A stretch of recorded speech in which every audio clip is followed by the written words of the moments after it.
Hello, नमस्कार मंडळी. Gossip गर्लच्या आजच्या नवीन पॉडकास्टमध्ये पुन्हा एकदा तुम्हा सर्वांचं खूप खूप आणि मनापासून स्वागत आहे. पॉडकास्ट सुरू करण्यापूर्वी एक महत्त्वाची सूचना मला इथे एक गोष्ट म्हणजे मेन्शन करायची आहे, सूचना म्हणण्यापेक्षा, की जे लोक मला इन्स्टाला फॉलो करतायत तर त्या लोकांनी नक्की माझी स्टोरी बघा. खूप फनी स्टोरी आहे. मोऱ्या माकड्या बजावत आली अबी. आणि काय कव्हरअप करत होता, माय गॉड. हे आज तर काय मूर्खपणाचा कळस गाठला आहे ह्याने. काय तर म्हणे मी तर चेंजच नाही करणार आहे, मी तसंच ठेवणार आहे, लोक मला विचारतील आणि कधी कधी असं चुकीच्या गोष्टीने पण पब्लिसिटी होते आणि काय म्हणजे वाटेल ते बोलत होता, वाटेल ते. एनिवेज मला त्याच्याबद्दल नाही म्हणायचं आहे. एकतर ती स्टोरी बघा, खूप मस्त मजेशीर स्टोरी आहे. आणि दुसरं आणि महत्त्वाचं म्हणजे हेच ॲक्च्युली मला प्रायमरीली सांगायचं आहे की प्रत्येक वेळेला मी कुठलीही तरी स्टोरी बघा किंवा हे बघा इन्स्टाला वगैरे असं सांगते आणि मग काही जणं फॉलो करतात, मग काही जणं तात्पुरतं फॉलो करतात, ती स्टोरी बघतात आणि नंतर परत 2 दिवसांनी अनफॉलो करतात. मग मी परत म्हणजे मी इन्स्टाला सतत काही ना काहीतरी पोस्ट करत असते, सतत काही ना काहीतरी अपडेट असतं, काही नाही असंच मजेशीर असतं, एकदम लाईट हार्टेड असतं. असं नाही की काहीतरी खूप इम्पॉर्टंट गोष्टी, असंच टाईमपास आणि थोडं फील गुड टाईप असं काही ना काहीतरी चालूच असतं माझं इन्स्टाला. तर तुम्ही एकदाच काय ते माइंड सेट करा आणि फॉलो करा, कारण परत परत फॉलो अनफॉलो करण्यापेक्षा. आणि दुसरी गोष्ट म्हणजे मी असं काही लोकांना नोट करून ठेवलं आहे की जे फॉलो करतायत मग अनफॉलो करतायत, मग परत दुसरे काहीतरी अपडेट मी मेन्शन केली की परत रिक्वेस्ट, कारण का ते मला पण डिफिकल्ट होतं आहे सारखं आणि मी पब्लिक अकाउंट नाही ठेवत आहे कारण मला ते नाही ठेवायचं. It is as simple as that. तर तुम्ही स्वतःचं डोकं, स्वतःचं जे काही मत आहे ते एकदाच काय ते फर्म करा आणि मला फॉलो करण्याचा निर्णय घेतला आहे तर मग फॉलो करून ठेवा. परत अनफॉलो फॉलो करू नका. नाही करायचं आहे तर नका करू, तोही ऑप्शन आहे तुमच्याकडे. तर दोन्ही ऑप्शन ओपन आहेत. पण एकदा करायचं ठरवलं तर राहा ना फॉलोवर म्हणून. काय फरक पडतंय, कुठे काय आपलं एक्स्ट्राचं हे जात आहेत. Good for you also and it's good for me also. तर दोघांसाठीही ते चांगलं आहे. तर बघा, नक्की विचार करा आणि एकदाच काय ते माइंड सेट करा. तर आजचं पॉडकास्ट बरंच आपण म्हणू शकतो की लॉंग अवेटेड पॉडकास्ट आहे आणि खूप जणं ह्याची वाट बघत होती. आणि मला आता 1-2 दिवसापूर्वी रिमाइंडर पण आला होता की हिच्यावर कधी करणार, हिच्यावर पण तू बोलली आहेस, अजून करायचं बाकी आहे. तर येस, मला सगळ्यांचं लक्षात आहे, मला पक्यापकावचं पण लक्षात आहे, मला वाव गुड्डी बुड्ढीचं पण लक्षात आहे, सर्वांचं लक्षात आहे. 1 बाय 1 मी कवर करेन. मध्ये इतरही लोक काय ना काहीतरी कांड करतायत. जे रेग्युलर मेंबर आहेत त्यांचं पोटच भरत नाही आहे, किती रेग्युलर त्यांच्यावर पॉडकास्ट आले तरी ते कांड करायचं काही कमी करत नाही आहे. अजून माझं कसं काय कोणाला दिवस किंवा माझं अटेन्शन कसं डिवाईड होऊ शकतं, कसं काय कोण दुसरं माझी जागा घेऊ शकतं हे त्यांना पचत नाही आहे, म्हणून ते पण मध्ये किडेकांडी करत राहतात. तर त्याच्यामुळे मग मध्येच त्यांची वर्णी लागते, जशी काल झमुऱ्याची लागली, असंही होतं आहे. सो एनिवेज, चला मग जास्त वेळ न दवडता सुरू करूया आजच्या पॉडकास्टला, जे आहे कोकण हृदयी लंकिता तिच्यावरती. आणि हे पॉडकास्ट म्हणजे मी मेन पॉईंटच घेणार आहे, कारण खूपच रटाळ आणि बोर आणि लेम, हा शब्द पण खूप लेम आहे तिच्यासाठी, असे व्हिडिओ असतात. आणि बस मला ना हिचं एक खतम करायचा आहे किस्सा, म्हणून मी हे पॉडकास्ट बनवत आहे. So let's start. मुळात मला कळतच नाही हिच्यावरती रिॲक्शन दिल्यानंतर इतक्या मिरच्या का लागतात काही चोंबड्या लोकांना. इतके वाईट कमेंट करतात आणि इतकं उगाचच काहीही बिनबुडाचं काहीही बोलत बसतात, काही त्यांना अर्थ नसतो, कुठच्या कुठे काही घेऊन जातात आणि कशाला ना कोणाचे आई बाप आणि हे काढतात. तर ह्याच्यावरती तर आपलं ऑलरेडी बोलणं झालंच आहे. मला एक असा स्क्रीनशॉट पण समोर आला होता की हिने आपल्या भक्तांना, म्हणजे ही नाही डिरेक्टली, हिची सो कॉल्ड अशी काहीतरी टीम आहे, हे जे वेल्या लोकांना धरते ना, पकडते, जे फुकटे लोक, म्हणजे हिचा अख्खा जो ग्रुप आहे ना, ते एकमेका सहाय्य करू वाट लावू सर्वत्र असा ग्रुप आहे हा एक. म्हणजे सहाय्य म्हणण्यापेक्षा एकमेकांचा फायदा उचलणारी ही माणसं आहेत, ही आणि हिचा जो मित्र परिवार आहे. तू मेरी लाल मैं तेरी लाल असं. आणि हा हिचा फायदा उचलतोय, तो तिच्या पब्लिसिटीचा फायदा उचलतोय, ती त्याचं आपल्या कामासाठी फायदा करून घेते, असं हे एकमेकांशी काही ना काहीतरी स्वार्थाखातर गुंतलेले लोक आहेत. अशी ही यांची एक काहीतरी टीम आहे. आणि ह्या टीमला असं ऑर्डर देण्यात आली होती किंवा असं नरेट करण्यात आलं होतं की कसं स्टेप बाय स्टेप तुम्ही जे हिच्या विरुद्ध बोलतायत किंवा विरुद्ध म्हणण्यापेक्षा जे आपलं मत प्रदर्शित करतायत, जे मत हिच्या वागण्या विपरीत आहे किंवा ज्यांचं काहीतरी वेगळं मत आहे, जे ज्यांना हिचं वागणं किंवा हिचं जे काही आहे ते पटत नाही आहे, ज्यांची काहीतरी वेगळी विचारसरणी आहे आणि जे व्यक्त होत आहेत त्यांना कसं सप्रेस करा, त्यांचे व्हिडिओ कसे रिपोर्ट करा, त्यांच्या रील्स कशा रिपोर्ट करा, हे सगळं त्याच्यामध्ये सांगण्यात आलं होतं. आणि हे यूट्यूबवरती अलाउड नाही आहे, म्हणून ते मला वाटतं इंस्टाग्रामचा आधार घेण्यात आला. पण तुम्ही किती दोगले माणसं आहात, किती ना आतल्या बुद्धीचे लोक आहात. म्हणजे तुमची रिॲलिटी जर कोणी बाहेर काढत असेल तर तुम्ही हे असे उद्योग करायला सांगता. ह्याच्यावरनंच कळतं की तुम्ही किती खरे आहात, किती सच्चे आहात. जर तुम्ही खरंच सच्चे आहात ना तर लोकांना बोलू द्या ना, बोलू दे. काय फरक पडतोय तुम्हाला ज्यांचा तुमच्यावर विश्वास आहे तो राहणारच आहे. मग कशाला तुम्हाला फरक पडला पाहिजे, कोण काय बोलतंय, कोण काय नाही बोलत आहे, कोण काय तुमच्याबद्दल विचार करतंय, कशाला ह्याला असं करा, त्याला तसं करा. आणि हिला पुरेपूर जाणीव आहे की आपले लोक किती मठ्ठ आहेत किंवा हिच्या त्या सो कॉल्ड टीमला. तर त्यांनी एकदम स्टेप बाय स्टेप एकदा झमुऱ्याने केलं होतं, तर झमुऱ्याची आम्ही पूर्ण वाट लावलेली, कारण तो अनदर लेवलचा आहे. त्याने तर डायरेक्ट यूट्यूबवरच बोलला होता. त्याच्यानंतर वैणाबाईने एकदा पराक्रम केलेला, तिचं पण नंतर काय झालं ते सर्वांनी बघितलं आहे. पण ही जास्त शहाणी बनते. ही काहीतरी इन्स्टावर वगैरे हे असे चाळे करते, ते सुद्धा थ्रेड्समध्ये वगैरे, सो दॅट किंवा जे क्लोज ग्रुप असतात ना यांचे क्लोज, म्हणजे ज्याच्यामध्ये तुम्हाला काहीतरी असं स्पेशल किंवा असे जे खुफिया प्लॅन्स वगैरे होतात, अशा ग्रुपमध्ये ही हे सगळे आदेश देते. ही म्हणण्यापेक्षा हिची ती फालतू टीम. आणि ही काही होत नाही, काय करायचं ते करा. म्हणजे दम आहे ना तर गपचूप राहा आणि आपलं काम करत राहा. आणि खरंच मला हेच वाटतं की रिअली आपल्या कामावर आपल्याला विश्वास असेल ना, आपला स्वतःवर विश्वास असेल ना, आपण स्वतः कॉन्फिडेंट असू, आपण जे करतोय ते जर आपल्याला योग्य वाटत असेल तर कोण काय बोलतंय ह्याचा आपण विचारच करता कामा नये. त्यांना जे विचार करायचं आहे करू दे. मी अगेन तेच सांगते की ऑलरेडी आपल्याला खूप कामं आहेत. जर आपण आपल्या कामाशी क्लिअर आहोत, आपण आपल्या गोष्टीच्या बाबतीत आपण फोकस्ड आहोत, तर बाकीच्यांचा विचार करण्याचं लोड घेण्याची आपल्याला काहीच गरज नाही. आपल्याला आपली कामंच भरपूर आहेत. त्याच्यामुळे ही कामं ती लोक करतात ज्यांना स्वतःवर विश्वास नाही, ज्यांना असं वाटतं की कोणाच्या तरी बोलण्याने आपण गोत्यात येऊ शकतो किंवा लोकांचा त्याच्यावर विश्वास बसू शकतो. असं जेव्हा तुम्हाला कुठेतरी वाटतं ना, तेव्हा त्या समोरच्या माणसाच्या बोलण्यामध्ये काहीतरी पॉईंट असतो, काहीतरी तो सत्य बोलत असतो किंवा काहीतरी पटवून देण्यासारखं बोलत असतो की जे लोकांना पटेल आणि ज्याच्यामध्ये काहीतरी तथ्य असतं. म्हणूनच ती भीती ह्या व्यक्तीला लागून राहते. ती कुणकुण लागलेली असते की अरे मग माझं काय होईल, मग लोक त्यांच्यावर विश्वास करतील आणि असं तसं. तर हे तेव्हाच होतं जेव्हा आपल्यावरचा विश्वास कुठेतरी आपला स्वतःचा कमी असतो. सो एनिवेज त्याचं पण मी स्क्रीनशॉट इन्स्टाला लावेन, तुम्ही बघून घ्या एकदा. आता पुढे आणि त्या गोष्टीचं पण तिने क्लॅरिफिकेशन दिलं आहे, ज्यामध्ये ते मध्येच मीडियावाल्यांनी हाईप वगैरे केलं ना की रडारड झाली आणि सगळे रडत होते आणि हिची पाठवणी हे ते, आणि लोक तर इथे येऊन मला शिव्या घालत होते की काय तुला काय माहिती, आईचं दुःख बापाचं दुःख, आई रडत होती हे ते. अरे मूर्खांनो, गधड्यांनो, कांनो, तुमच्या ताईने स्वतः कबूल केलंय. तुम्ही काय तिंटीने वाजत्या, तिच्या आईने वाईट वाटल्याने असं कुठलं आईबाप असेल आणि हे ते फालतू. तुम्ही काय ओळखता रे, तुमच्यापेक्षा जाऊ दे, आता बोलली असती.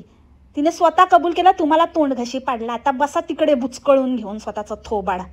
काय तर म्हणे की माझी आई काय रडत बिडत नव्हती, हे मीडियावाले ना काहीही टाकतात आणि काहीही बोलतात. ते तर मी असं काहीतरी ते लोक झोपलेले आणि मी कुठेतरी चाललेली पाया पडायला आणि मग मीडियावाले बोलले की थोडा बाईट पाहिजे म्हणून मी आईला झोपेतून उठवून आणलं आणि तिला म्हणाली की जा चल आता झालं तुझं काम, परत जा. म्हणजे ते बाईट काय ते दिल्यावरती थोडंफार तिचं फुटेज घेतल्यावरती ती आईला असं म्हणाली की जा आता, बस झालं तुझं काम. तर ती असं तिचं ते बोलण्याची अशी पद्धतच आहे की ती स्वतःला काहीतरी भाई समजते, स्वतःला कर्ता पुरुष समजते घरातलं. कारण सगळं घराचा खर्च, काही लोकांची अशी धारणा असते की आपण पैसा दिला, आपण घरात सगळं प्रोव्हाइड करतोय म्हटल्यावर आपली मक्तेदारी, आपण त्यातला प्रकार आहे तो आपणच. म्हणजे ते वडील असे का आहेत हे समजून गेलो आहे आता आपण.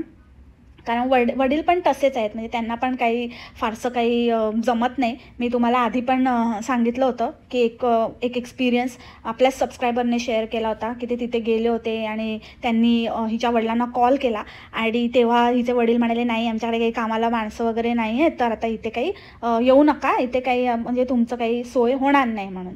तर असे आहेत ते, असे एकदम रिलॅक्स आणि काय चाललंय तर चालू दे. ते ऑलरेडी त्या 3 मुलींना कसंबसं ते मोठं केलं, तेवढंच खूप झालं त्या दुकानाच्या जोरावर.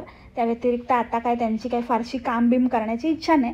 तर मेजरली हिनेच म्हणजे असा पूर्ण होल्ड घेतला आहे सगळ्या कामाचा किंवा सगळं काही हिने टेकओव्हर केल्यामुळे हिची थोडी मक्तेदारी चालते. तर तो बोलण्यामध्ये एक तसा ते एक आला आहे माज, किंवा माज म्हणण्यापेक्षा ते एक कॅज्युअल असं ग्रांटेड धरण्याचं जे आलं आहे तिच्यामध्ये, त्या पद्धतीने ती सहजच आईला असं म्हणाली.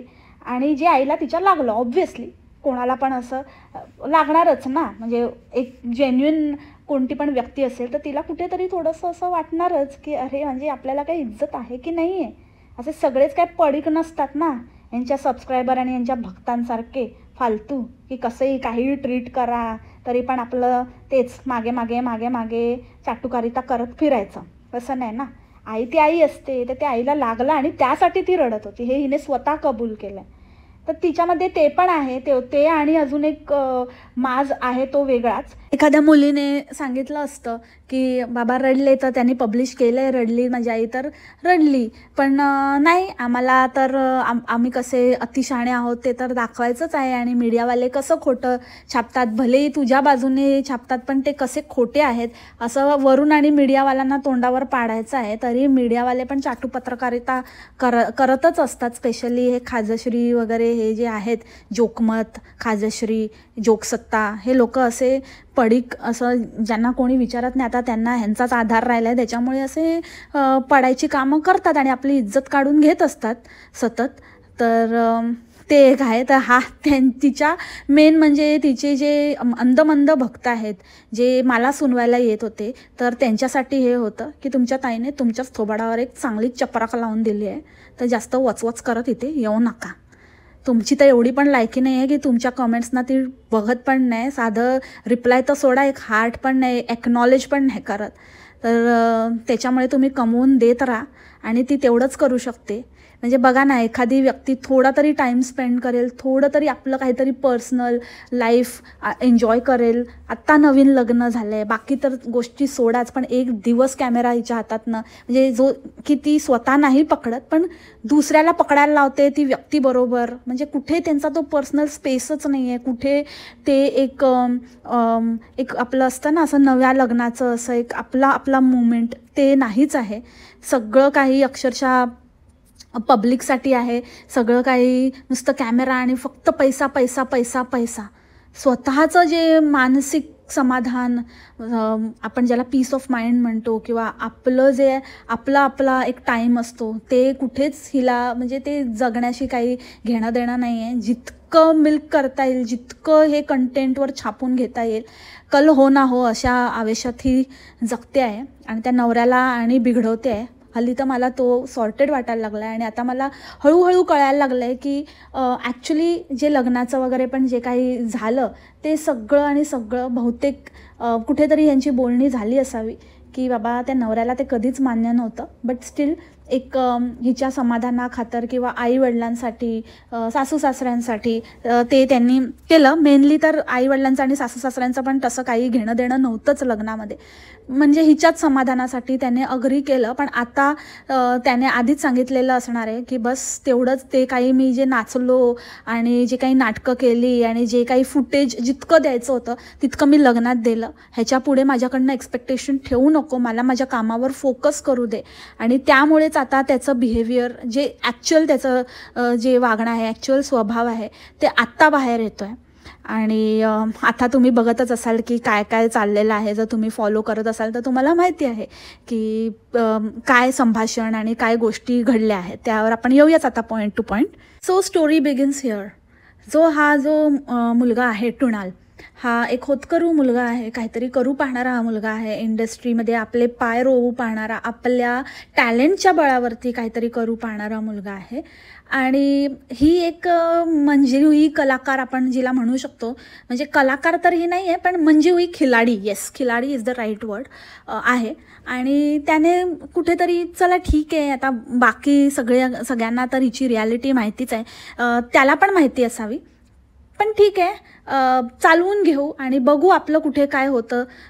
तर हिच्या थ्रू आपल्याला थोडंसं म्हणजे थोडं आपलं नाव झालं तर काय हरकत आहे. अशा विचाराने ते सगळं स्टेप्स घेतलेले आहेत किंवा ते कुठेतरी ते सूत जुळलेलं आहे. पण ते आता कुठेतरी अंगाशी येत आहे किंवा आता कुठेतरी ते हळूहळू कळत चाललेलं आहे की हे म्हणजे माझं मी करेन, माझ्या स्पेसमध्ये राहू दे आणि तुला जे करायचं आहे तुझ्यावर मी कुठल्याही गोष्टीचं बंधन घालणार नाही. बट सेम वे माझ्यावर पण तू कुठल्याही गोष्टीची बंधनं घालू नको किंवा तू असाच वाग, तू असाच कर, तू असाच उठ, तू असाच बस, हे सांगण्याची ही सक्ती का, हे आता कुठेतरी त्याच्या मनाला लागू लागला आहे. आणि ही speaking up which is very good.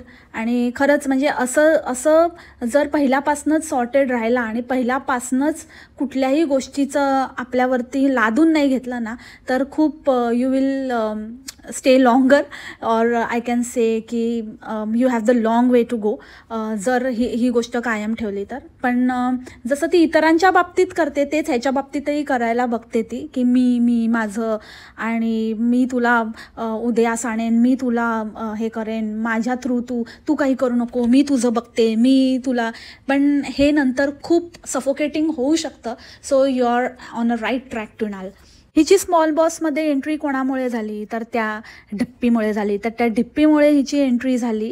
त्याचा एक कोणतरी PR वगैरे होता तर त्याच्या थ्रू ही घुसली आणि त्याच्यामुळे सगळीकडे ते ढिप्पी चाललेलं आहे. आपण ढिप्पीला बोलतो पण ढिप्पी आणि ही म्हणजे ही काय आणि तो शेट्ट्या काय आणि हे सगळेच एका माळेचे मणी आहेत. सगळे एकमेकांना धरून कुठेतरी आपली एक लॉबी क्रिएट करण्याचा प्रयत्न करत आहेत. एक खूप छान कॉमेंट मी हिच्या व्हिडिओच्या खाली, पॉडकास्ट म्हणत होती सॉरी, मला सवय झाली आहे ती, हिच्या व्हिडिओच्या खाली वाचली विच इज रिअली म्हणजे खरंच फॅक्ट सांगितलं होतं. ती मी कमेंट तुम्हाला दाखवते म्हणजे मला त्याच्यावर जास्त बोलायला नको. त्या कमेंटमध्ये सर्व काही आलेलं आहे आणि तुम्ही समजून जाल की ते कुठल्या डिझर्विंग माणसाबद्दल बोलत आहे. तर तो डिझर्विंग माणूस ह्यांच्यात नाहीच आहे. ह्यांची एक अशी स्वतःची अशी लॉबी तयार झालेली आहे आणि सगळे फुकटे, सगळे दुसरं काहीही कामधंदा करत नाही. आणि तो अंट्या पण आता त्याच्यातच घुसला आहे, नौखा बाप. म्हणजे सगळं सोडून तो इकडे ह्याला आला होता टाइमपास करायला आणि इकडे फालतू त्याचा डान्स वगैरे तर तुम्ही बघितलाच असेल कसा छपरी आहे तो. म्हणजे पैशासाठी सगळं चाललेलं आहे. आणि ही सगळी जी मंडळी आहेत ही गुड फॉर नथिंग आहेत. ह्यांना दुसरं काही आयुष्यात करता येण्यासारखं नाही आहे. फक्त कोकणाचा विकास असं म्हणून भकास कोकण करून ठेवण्यामध्ये ह्यांचा हातभार आहे. बाकी काहीही करू शकत नाही. बस असं लोकांना येडा बनवायचा, आपल्याच लोकांना येडा बनवायचं आणि कसं एकमेकांची लाल करून पुढे जायचं, इतकंच फक्त ह्यांना माहिती आहे. तर ही आहे ती कॉमेंट, चेकआउट करून घ्या. दुसरी गोष्ट, ही एकदम असे चिल्ले नवीन असं अंड्यातनं बाहेर पडलेले आत्ताच अशी पिल्लांना हेरते. जसे की आता हिचा एक कॅमेरामॅन आणि एक मुलगा हिच्याबरोबर सतत असतो तर ते दोघे जण तर त्यांना हेरलेलं आहे. आणि अशा लोकांना ही फिरवते स्वतःबरोबर आणि काहीतरी चिरीमिरी देते त्यांना किंवा त्यांचं नाव वगैरे घेऊन त्यांना पब्लिसिटी मिळवून देते. आणि त्याचबरोबर ही कुठेही म्हणजे स्वतः तर फुकट खातेच पण बरोबर त्यांना पण घेऊन जाते. आणि अगदी अशा ह्याच्यामध्ये तोऱ्यात असं बोलते की हां आपलंच घर समजून खा वगैरे. म्हणजे आपल्या मेकअप आर्टिस्टच्या घरी कुठल्या तरी तिसऱ्याच माणसाला घेऊन जाणं आणि तिथे जाऊन त्याला आधी म्हणजे स्वतः तर लाच सोडलेलीच आहे पण त्यांनाही असं म्हणणं की अरे हा तुम्ही खा बिंदास आपलंच आहे हे ते. म्हणजे दुसऱ्यांच्या घरच्यांना, आपल्या घरच्यांना तर आपण इज्जत देतच नाही, दुसऱ्यांच्या घरच्यांना पण काहीच इज्जत द्यायची नाही. आपण आपली मनमानी करायची आणि आपल्याबरोबर सगळीकडे घेऊन फिरायचं. मेकअप आर्टिस्टना सगळीकडे, सासरी, मित्रांना सगळीकडे, अक्षरशः म्हणजे घरात पण पडीकच असतात. त्यांना स्वतःला पण कशी लाज वाटत नाही मला तेच कळत नाही. बेडरूमपर्यंतचं फुटेज हे लोक दाखवतात. म्हणजे त्या दिवशी हे दोघं बेडरूममध्ये झोपलेले, की ते खरंच झोपलेत, खोटे झोपलेत, काय करतायत, तो शेट्ट्या आतमध्ये बेडरूममध्ये घुसला होता आणि यांचं खॅख्या खिक्की चालू होतं. काय ते घराचा अवतार. आणि आपल्या सासरी, आपल्या मैत्रिणीकडे कुठेही बोलवलं तर असं पूर्ण गँग घेऊन जायचं, या फुकट्यांना घेऊन जायचं. अरे ती जाते ते जाते, तुम्हाला काय लाज शरम. जातात आपले तिकडे, घरी जेवायला मिळत नाही का? बायकांना वगैरे तर सोडलंय का? तो शेट्ट्या तर काय बाबा, त्याने तर वाऱ्यावरच सोडली वाटतं बायकोला. कुठेतरी जा दोघं, स्वतःच्या घरात तरी दोघं राहा, सासरी जाताना तरी ॲटलिस्ट दोघंच जा. सगळीकडे मेकअप आर्टिस्ट कशाला पाहिजे? एवढं पण तू इतक्या दिवसामध्ये इतकं पण नाही शिकली. आता तू एवढा मोठा प्रत्येक वेळेला स्मॉल बॉसचं उदाहरण देते, तिथे याचा अर्थ तुम्हाला मेकअप आर्टिस्ट होते ते यायचे आणि मेकअप करून जायचे असं आहे का? तिकडे काय विदाऊट मेकअप तर तू राहिलेली नाही आहेस एकदमच. तर काहीतरी तरी इतक्या ह्याच्यामध्ये शिकलीच असेल ना. मग घरच्या घरी थोडंफार तरी आपण आपल्या घरापुरतं ठेवावं असं कोणालाही वाटतंच ना, की काही गोष्टी आपल्या घरापुरतं राहावा, आपल्या फॅमिलीपुरतं राहावा. तुला नसेल वाटत, पण त्या सासू सासऱ्यांना एकदा तरी त्यांना काय वाटतं त्याचा विचार केलाय का? त्या दोघींना घेऊन जायचं. तो नवरा पण बोलतो हळूच, म्हणजे आजकाल तो पुड्या सोडायला लागलाय. त्या दिवशी पण तो म्हणाला की तुम्ही इथेच राहत जा ना, आता आमच्या गावीच राहा. तसं पण मुंबईमध्ये कोण आहे, काय काम आहे तुम्हाला? इनडायरेक्टली त्याला हेच म्हणायचं होतं की तुमच्याकडे हिच्याशिवाय दुसरं काही कामच नाही आहे. जरा फोकस करा स्वतःच्या कामावर आणि जरा एक्सपांड करण्याचा प्रयत्न करा. नुसतं हिच्या जीवावर राहू नका. आता ही बोलवते, उद्या हिला दुसरं कोणतरी फुकट मिळालं तुम्हाला काही ना काही कारण देऊन डच्चू देईल, मग तुम्ही हातपाय मारणार का? त्यापेक्षा आत्ताच आपली दुसरी पण कामं शोधा. बस झालं हिच्या मागे हिच्या अवतीभोवती फिरणं, कुठे पण आपलं फुकट्यासारखं. म्हणजे खरंच ना, हा विचार करण्यासारखी गोष्ट आहे ही, की दुसरी काही कामच नाही आहेत का? दुसऱ्या काही ऑर्डर्स वगैरे काहीच नाही आहे का? तुम्ही वाहून घेतलंय का स्वतःला? कुठेही गेलं तर तिकडे आपलं जाऊन राहायचं, ठोकून आपला तळ ठोकायचा हिच्याबरोबर. आणि साडी येत नाही ठीक आहे गोष्ट, साडी नाही व्यवस्थित ड्रेप करता येत किंवा नेसता येत तर मग एखादा व्यवस्थित ड्रेस तरी घालावा. देवळात वगैरे तू स्वतःच्या देवळात जाताना, स्वतःच्या गावच्या देवळात जाताना असं कधी असं वेस्टर्न कपड्यामध्ये आणि असंच काहीतरी उठून असं काहीतरी नाईट ड्रेससारखे कपडे घालून गेलीस का? नाही ना. कुर्ता पैजामा घालून तरी जातो ना आपण. मग तेवढं तरी ॲटलिस्ट कुर्ता, काहीतरी पंजाबी ड्रेस, एवढं स्पॉन्सर आहेत तर एखादा असं पण असेल ना, तर तसं कोणतरी हेरून त्याचे नाही स्वतःला कपडे स्वतः घेण्याची दानत, तर असा कोणतरी तरी पकडायचा. कशा अवतारात जाते ती दुसऱ्याच्या, आपल्या गावच्या म्हणजे सासरच्या देवळामध्ये. जर आपण आपल्या माहेरच्या देवळात असं जात नाही तर सासरच्या देवाचा अपमान करण्याचा हक्क तुम्हाला कोणी दिला? जरा व्यवस्थित कपडे घालून जायचे ना. आता म्हटलं तर म्हणाल की हां त्याच्यात काय आहे, ज्याचं त्याचं हे अंगभर कपडे घालते ना, व्हॉट एव्हर इट इज.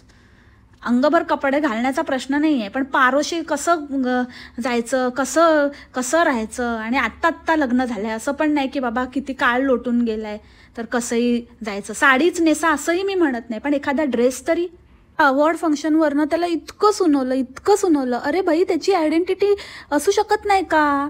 तुझं तेच आहे, तुझ्याकडे टॅलेंट नाही आहे. तू फक्त मुरडून आणि फालतूचं हे करून आणि ह्याला त्याला धरून आधी कोणाचा आधार घेतला ते माहिती आहे. मग ती पार्टी, मग ती आता दुसरं कोणतरी जो जिथे चारा घालेल तिकडे फिरते, असंच तिकडचं करून ह्याचा त्याचा फायदा घेऊन तू मोठी झाली. सगळ्यांचं तसं नसतं.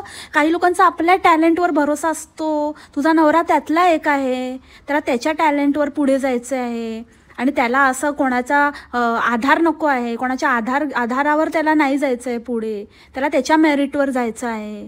तर असू दे ना, ह्याचा तुला अभिमान असला पाहिजे. कशाला त्याला नको त्या गोष्टीमध्ये खेचते की यायला पाहिजे होतं? काय चुकीचं बोलला तो? उगाचच म्हणजे काय नाही आहे आपल्याला तिकडे दुसऱ्यांसाठी टाळ्या वाजवायला अननेसेसरी जायचं. ओळखी वगैरे होतात, ओळखीची गरज नाही आहे प्रत्येक वेळेला, ती तुझी कामं आहेत. अगेन तेच आहे की जसा माणूस स्वतः असतो ना तसंच दुसऱ्याच्या बाबतीत विचार करतो, विच इज रॉंग. त्याला असं आहे की त्याला स्वतःची ओळख निर्माण करायची आहे, ना की दुसऱ्यांच्या ओळखीवर पुढे जायचं आहे. आणि तुझं असं आहे की तुझी स्वतःची काहीच ओळख नाही आहे, तू नेहमी दुसऱ्यांच्याच कुबड्यांचा आधार घेऊन पुढे गेलेली आहेस, दुसऱ्यांच्या ओळखीवर गेलेली आहेस, त्याच्यामुळे तुला तसंच वाटतं. तर मला असं वाटतं की तो जे करतोय ते योग्य आहे आणि त्याला त्याची स्पेस दे. आणि तो खरंच तो मनाने कलाकार आहे, तुझ्यासारखा फेक सो कॉल्ड नाही आहे.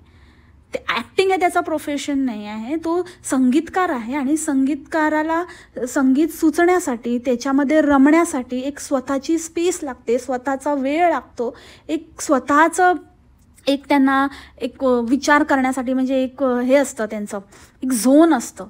त्या झोनमध्ये त्यांना राहावं लागतं. असं म्हणजे सतत तिकडे तिकडे धांगडधिंगा हे त्यांचं नाहीच आहे ना. मग तो डान्सर असला असता, ॲक्टर असला असता, संगीतकार नसला असता. त्याचं वेगळं प्रकार आहे, ते समजून घेण्याचा प्रयत्न करा. आणि त्याला त्याच्या बळावर, जर तो म्हणतोय की मी माझ्या बळावर पुढे जाऊ शकतो, तर लेट हिम डू इट. त्याला मागे खेचू नका, त्याला दुसऱ्यांच्या जीवावरच हे करायला. कारण दुसऱ्यांच्या जीवावरती गेलेलं किंवा दुसऱ्यांच्या बळावरती पुढे आलेलं ना जास्त वेळ टिकत नाही. म्हणजे सतत मग आपल्याला ते दुसऱ्यांचा आधारच घ्यावा लागतो. फॉर एक्झाम्पल आता या DBS वाल्यांना नेहमी कोण ना कोणतरी कंटेंटसाठी, नाहीतर मग यांचं कंटेंट फ्लॉप होतं. तर ती माणसं त्यांना जपून ठेवावी लागतात. वेरच ज्यांचं स्वतःचं इंडिव्हिज्युअल काहीतरी असतं, जे स्वबळावर काहीतरी करतात, त्यांना या सगळ्या गोष्टीचा काही फरक पडत नाही. फॉर एक्झाम्पल मला खूप व्हरायटी ऑफ ऑप्शन आहेत. म्हणजे कोणी मला असं नाही म्हणू शकत की भाई तू फक्त माझ्याच जीवावर करते. नाही, माझ्याकडे हजारो ऑप्शन आहेत. तू गेले तर दुसरं आहे, दुसरं गेलं तर तिसरं आहे. त्याच्यामुळे हे असं काहीतरी बिल्टअप करा, स्वतःचं काहीतरी टॅलेंट दाखवा. लोकांना जे बोलता ना तुम्ही टोचून की दुसऱ्यांच्या जीवावर, तुम्ही स्वतः दुसऱ्याच्या जीवावर जगताय. आणि जो स्वतः काहीतरी करायला बघतोय त्याला मागे खेचण्याचा प्रयत्न करताय, जो तुमची रियालिटी दाखवतोय. तीच गोष्ट होळी पार्टीची, की होळी पार्टीला पण त्याला नाही नाचायचं आहे बाबा. काय थेरो बापरे, ती आता मी नाव नाही घेत आहे त्या ॲक्ट्रेसचं, तुम्ही बघितलं असेल काय नाचत होती आणि काय अवतार. म्हणजे आपल्याला काय दिसतंय, मला लिटरली असं वाटत होतं की थिल्लर कलाकारांची थिल्लर पार्टी. अजिबात क्लास नाही, अजिबात काय नाही. म्हणजे काय ते महाराष्ट्राचं, म्हणजे मला असं वाटतं आता UP बिहारवाल्यांना एक क्लास यायला लागला. त्या लोकांना कळलं, ते अपग्रेड झाले आणि आपण डिग्रेड होतोय की काय, हे असं मला यांना बघून वाटलं. आणि असं वाटलं की थिल्लर कलाकारांचे थिल्लर कलाकारांना थिल्लर इन्फ्लुएन्सर्सचा आधार. म्हणजे ती बंजिता काय आणि काय प्रकार होता तो. सगळेच म्हणजे एकदम काही दर्जाच नाही, दर्जाहीन लोक आणि दर्जाहीन कार्यक्रम. आणि खरंच मला त्या माणसाचा, त्या टुणालचा उलट मला अभिमान वाटतो की त्याला अशा लोकांमध्ये उठबस करावं असं अजिबात वाटत नाही. त्याला फक्त त्यांच्याशी कामापुरतेच संबंध ठेवावे इतकंच वाटतं. आणि ठीक आहे, अशाच माणसांची प्रगती होते. हे नुसतं चाटुकारिता आणि नुसतं लाळघोटेपणा करणारे ते तिथेच राहतात, फक्त हेच असंच मुरडत आणि हे ते करण्यातच. आणि दुसऱ्या बोल हे ते झमुऱ्यासारखं झालं की ताली बजाव म्हटलं की ताळी वाजवायची. झमुरे उडी मार के दिखा तर उडी मारणार, झमुरे रस्सी पे चल के दिखा, झमुरे हंस के दिखा, झमुरे नाच के दिखा. तर त्याला झमुरा बनायचं नाही आहे, तो टुणाल आहे, त्याला टुणालच राहू दे. तू म्हणालीस ना की तुम्ही सांगा मला की माझं वागणं योग्य आहे की अयोग्य, म्हणून सांगितलं. आणि ते पचवायचं आता ताकद ठेवा, फालतूचे इथे कमेंट्स करू नका. तुमच्या ताईने ओपनली सांगितलं होतं की तुम्हाला काय वाटतं ते सांगा. तर आम्हाला जे वाटतं ते आम्ही सांगितलं. फक्त देवाने मुरडायला आणि नुसतं तोंड चालवायला चुरचुरू तेवढंच, बाकी अंगात काही दम नाही. नुसतं साधी बॅग उचलत नाही, भांडी घासवत नाहीत. म्हणजे अशा गोष्टी आहेत. आणि स्वतःला एकदम मुलगा, माझ्या आईवडिलांनी मला मुलासारखं केलं, माझ्या आईवडिलांनी मला असं केलं, मी घरातला मुलगाच आहे, मला मित्र पण आहेत, मी मुलासारखीच राहते, हे ते. मग बी अ मॅन. मग एकदम तसं बाकीच्या बाबतीत पण एकदम हे हो ना, स्ट्रॉंग. मग कशाला जिथे हवं तिथे बरोबर वुमेन कार्ड खेळायचं, बरोबर म्हणजे ते प्ले करायचं, बरोबर त्या गोष्टीचा आधार घ्यायचा, मग बरोबर सोयीस्कररित्या नाजूक व्हायचं, सोयीस्कररित्या नखरे करून दाखवायचं. बाकी कुठे जरूरत पडेल तिकडे आपण कसं म्हणजे एकदम साजूक तुपातला शिरा आहोत ते दाखवण्याचा प्रयत्न करायचं. का म्हणजे तू मुलगा आहे, स्वतःला म्हणतेस, इतकी जबाबदार आहे, then take all the responsibility. आणि थोडंसं कणखर हो, एवढा नाजूकपणा बरा नाही. मग नुसतं बोलण्यामध्ये कणखर नको, बोलण्यामध्ये चुरचुरू नको बोलू. बाकी पण गोष्टी पेलून धर, बाकी पण गोष्टी पेलण्याची ताकद ठेव, नाही का. आणि last but not the list, एक गोष्ट, कुठेतरी हा टुणाल मला थोडासा सॉर्टेड वाटायला लागला आहे, म्हणून कधी तुमच्या कानावर हे पॉडकास्ट आलं किंवा कोणी हे पोचवलं त्यांच्यापर्यंत, तर नक्कीच पोचवा की ही जी तुझी बायको आहे स्वतःला खूप मोठी इन्फ्लुएन्सर वगैरे समजते, पण तिला तर ते काही गोष्ट सांगण्यात काही पॉईंटच नाही आहे. कारण ते म्हणजे माकडं म्हणतं माझं डुंगू लाल, तेरी बी लाल मेरी बी लाल असला प्रकार आहे तो. त्याच्यामुळे तिला तर मी ही गोष्ट काही बोलतच नाही आहे. बट तू जर समजूतदार आहेस खरंच तर ही गोष्ट समज. फालतूचं ते ड्रायव्हिंग करताना व्हिडिओ कॉल्स आणि मोबाईलमध्ये लक्ष वगैरे, तेवढा वेळ तरी तिला थोडा आवर घाल, बंद करा.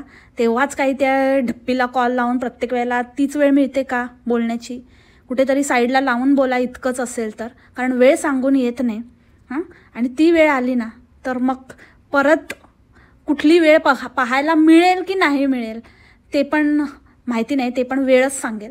त्यामुळे आदर करा प्रत्येक गोष्टीचा. आपण लोकांना काय सांगतोय, काय दाखवतोय, लोकांना काय शिकवण देतोय, काय इन्फ्लुएन्स करतोय, ह्या गोष्टीचा पण जरा विचार करा. पैशाने फाईन चुकवता येतात, फाईन भरता येतात, पण प्राण आणता येत नाहीत ना परत. तर तो थोडा एक विचार करा स्वतःसाठी पण आणि इतरांसाठी पण, जे तुम्हाला ब्लाइंडली फॉलो करतात. सो ह्याच नोटवर आजचं पॉडकास्ट इथेच थांबवते मंडळी. आय होप तुम्हाला आवडलं असेल. भेटू आपण उद्याच्या पॉडकास्टमध्ये नवीन विषयासोबत. तोपर्यंत खा प्या मस्त राहा आणि स्वस्थ राहा. Take care. बाय. मासलामा.